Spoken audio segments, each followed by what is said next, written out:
how did you become involved in natural and herbal treatment? When I came to London, when I was married here, I had nobody around here except me and my husband. We had a first child, and our baby girl, who was not even a month old, she developed a nappy rash. It was painful to see.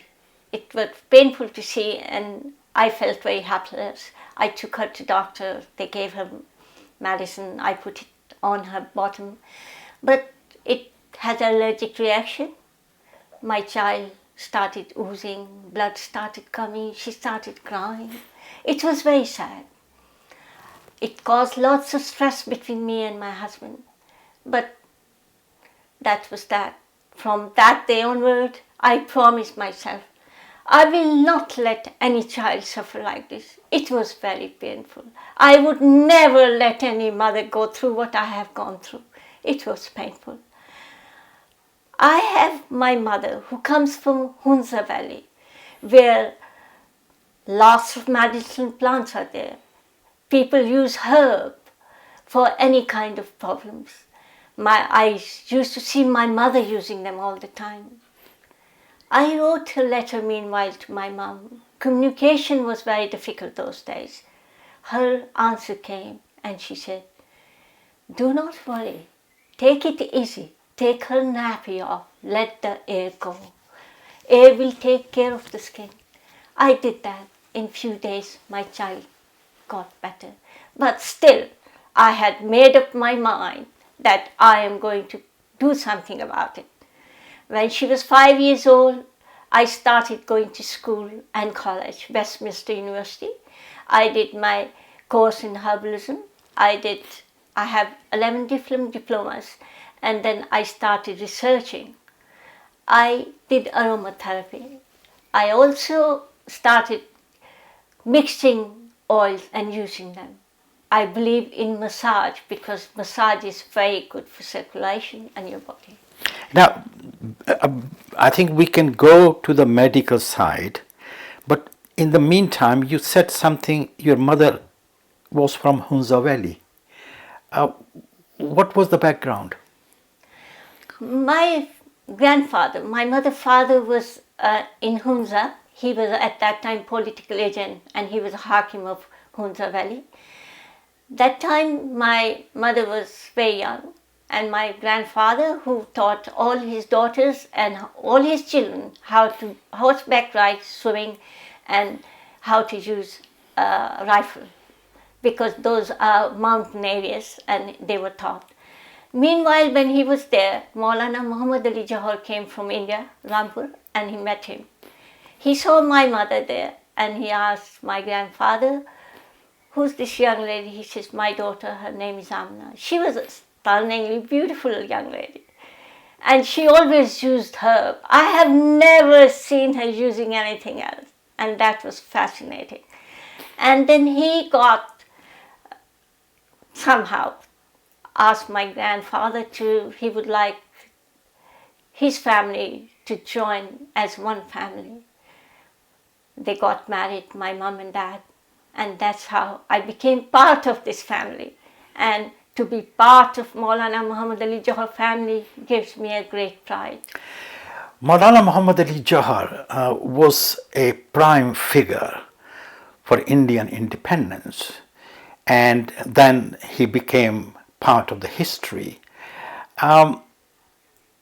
Is there any memories, family memories, which you would like to share?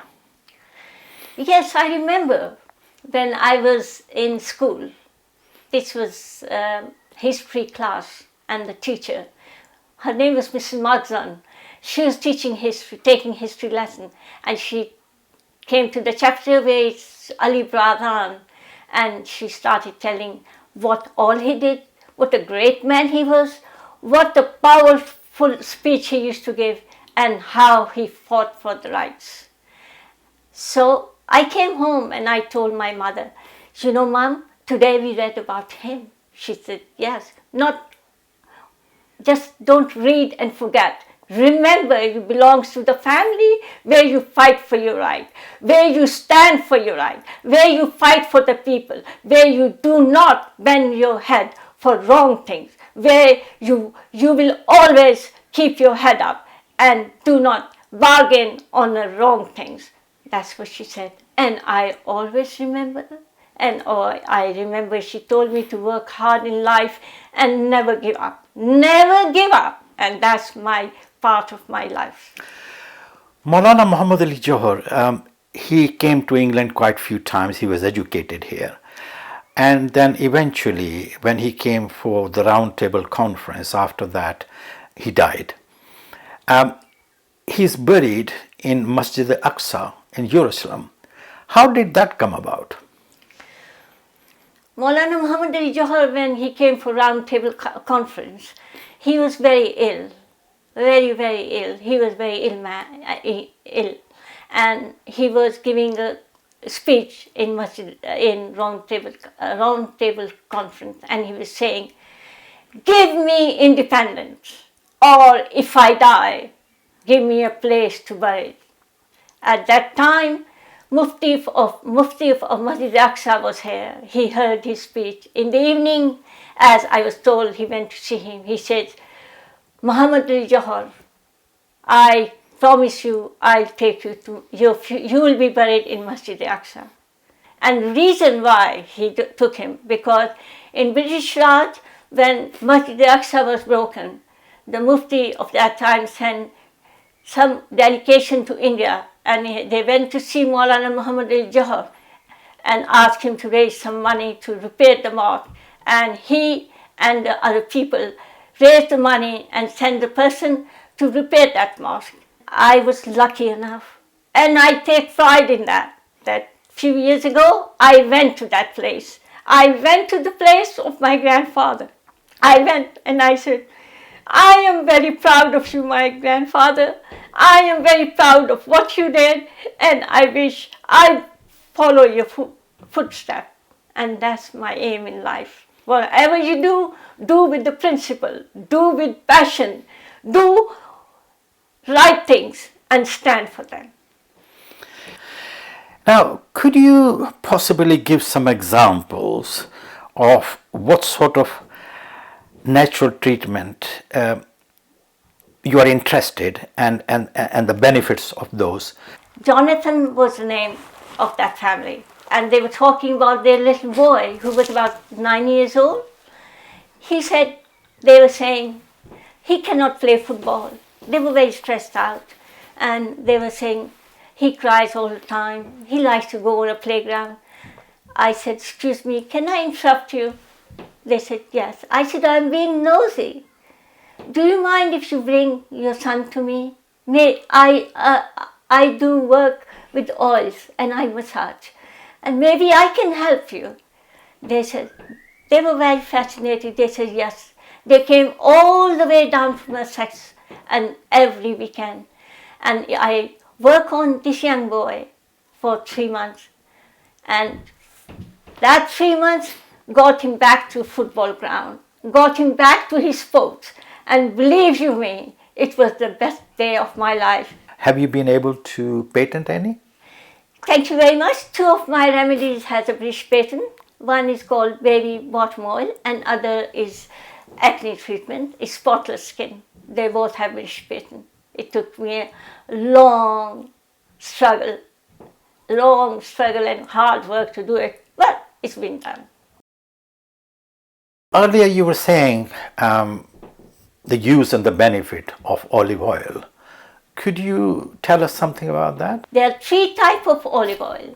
One is virgin, which is less acidic, you use for cooking. Number 2 is extra virgin olive oil, which comes from cold press. It is the fruit of tree. It is very good for your body and mind. Number 3 type of olive oil is called pure olive oil. It is acidic, not suitable for use. Olive oil has lots of properties. Olive oil prevent number 2 type of diabetes. prevention of breast cancer, prevention of stroke, Alzheimer's disease, which is very common, look after your nail health, look after breast cancer for ladies, help depression, makes your bones strong. And for beautiful young ladies, look after your skin. You can make your own makeup remover by using olive oil, 2 drops of lemon, a spoon of yogurt, and remove your makeup with that. After that, just wash your hair, wash your face with warm, lukewarm water. My advice is that look after yourself, look after your health, and this will look after you.